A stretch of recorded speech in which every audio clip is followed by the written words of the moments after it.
Hi friends, welcome to home foods 9. బాదాం లడ్డు మరియు బాదాం కట్లీ ఎలా prepare చేయాలో ఈ వీడియోలో మీకు చూపిస్తాను. ఈ రెసిపీ ఎలా చేయాలో కంప్లీట్గా వీడియో చూసి రెసిపీ మీకు నచ్చితే మీరు కూడా ట్రై చేసి టేస్ట్ ఎలా వచ్చిందో నాకు కమెంట్ చేయండి. ముందుగా ఒక 2 కప్పుల బాదాం తీసుకుని నీళ్లు పోసి హై ఫ్లేమ్లో ఉడికించుకోవాలి. బాదాం పైన ఉండే స్కిన్ ఊడే వరకు ఉడికించుకోవాలి. మనం 2 వేలతో ఇలా అంటే ఉడి పైనుండే స్కిన్ ఊడిపోతుంది నేను చూపించిన విధంగా. ఇప్పుడు ఒక స్ట్రైనర్ తీసుకుని ఈ బాదాం అన్నీ ఒక మిక్సింగ్ బౌల్లోకి వేసుకోవాలి. బాదాం పప్పులో నీళ్లు పోసుకుని వీటిని చల్లార్చుకోవాలి. నీళ్లు పోసిన వెంటనే ఈ బాదాం కొద్దిగా చల్లారుతాయి. వీటి పైనుండే పీల్ మొత్తం తీసేసి ఒక ప్లేట్లో రెడీ చేసి పెట్టుకోండి. 2 వేళ్లతో ఇలా అనగానే పైనుండే స్కిన్ ఊడిపోతుంది. ఇప్పుడు బాదాంలన్నీ ఒక మిక్సీ జార్ తీసుకుని ముందుగా ఈ బాదాం పప్పుని రవ్వలా మిక్సీ పట్టుకోవాలి. రవ్వలా ఇలా మిక్సీ పట్టుకున్న తర్వాత ఇందులో 1 కప్పు పాలు పోసుకొని మెత్తగా మిక్సీ పట్టుకోండి. మెత్తగా అంటే మరీ పేస్ట్లా కాదు, ఇలా నేను చూపించిన విధంగా ఈ కన్సిస్టెన్సీలో మిక్సీ పట్టుకుంటే సరిపోతుంది. మందంగా ఉండే ఒక బాండిల్ తీసుకుని అందులోకి బాదాం మిక్స్ వేసుకుని 2 కప్పుల బాదాం పప్పుకి 1 కప్పు షుగర్ వేసుకోండి. మీరు చక్కెర ఎక్కువ ఇష్టపడే వాళ్ళైతే ఇంకొక పావు కప్పు ఎక్స్ట్రా వేసుకుని స్టవ్ ఆన్ చేసుకుని మీడియం టు హై ఫ్లేమ్లో ఈ చక్కెర మొత్తం బాదాంలో మిక్స్ అయ్యే వరకు బాగా కలుపుకోండి.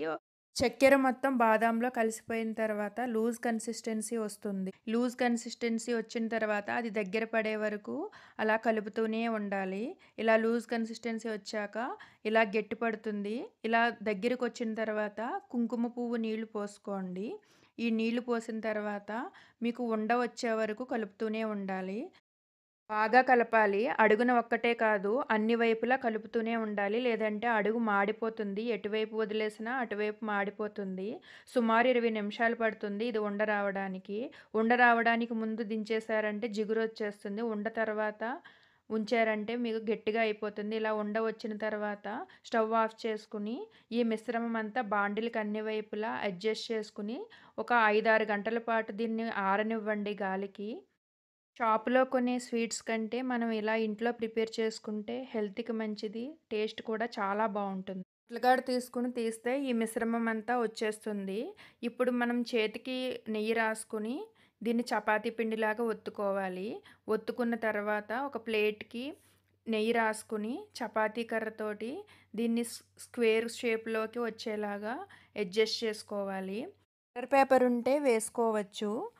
అడుగు సమానంగా ఉండే ఒక గిన్నె గానీ, ప్లేట్ గానీ తీసుకొని సమానంగా అడ్జస్ట్ చేసుకొని ఒక నైఫ్ తీసుకుని నచ్చిన షేప్స్‌లో ఈ కట్లీని ప్రిపేర్ చేసుకోండి. నచ్చిన డ్రై ఫ్రూట్స్‌తో వీటిని గార్నిష్ చేసుకోవచ్చు. ఇవి చాలా టేస్టీగా ఉంటాయి. మీకు సిల్వర్ పేపర్ అవైలబుల్‌గా ఉంటే సిల్వర్ పేపర్ కూడా వేసుకోండి. చూడటానికి చాలా బావుంటాయి. ఇలా లడ్డూల్లా కూడా ప్రిపేర్ చేసుకోవచ్చు. చాలా టేస్టీగా ఉంటుంది ఈ రెసిపీ. మీరు కూడా ట్రై చేసి మీకు టేస్ట్ ఎలా అనిపించిందో నాకు మీ అభిప్రాయం కామెంట్ రూపంలో తెలియచేయండి.